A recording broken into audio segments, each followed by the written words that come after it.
Welcome back to my channel ঝটপট রান্না। আমি আপনাদের সাথে পেঁপের আরেকটি মজাদার রেসিপি শেয়ার করব। প্রথমে আটা, লবণ, তেল নিয়ে ভালোভাবে মাখিয়ে নিয়েছি।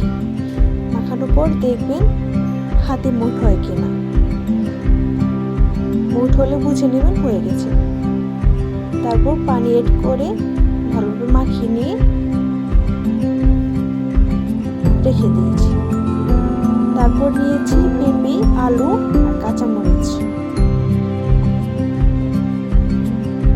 তারপর স্বাদ মতো হলুদের গুঁড়া, স্বাদ মতো ধনিয়ার গুঁড়া,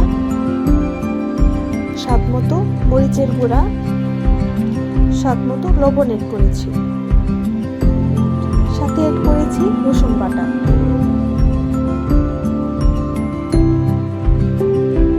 তারপর কড়াই তেল দিয়ে 5 ফোড়ন দিয়ে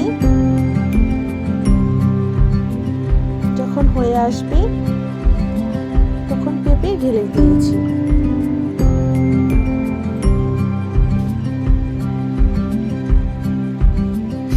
তারপর পানি দিয়ে নাড়াচাড়া করে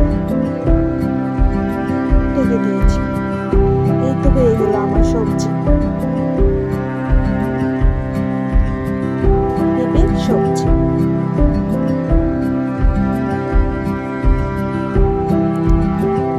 তারপর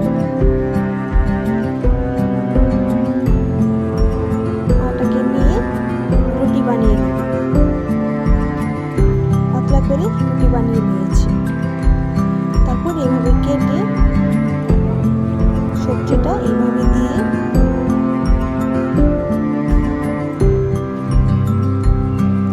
এভাবে মুড়িয়ে নিয়েছি।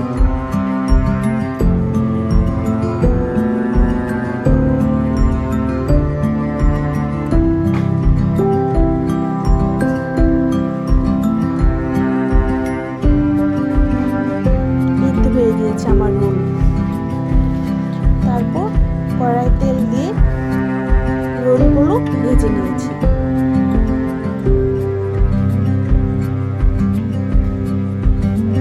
আমার মজাদার রোল,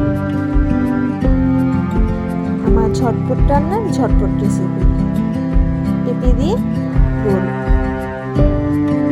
ধন্যবাদ সবাইকে, আপনারা অবশ্যই ট্রাই করবেন।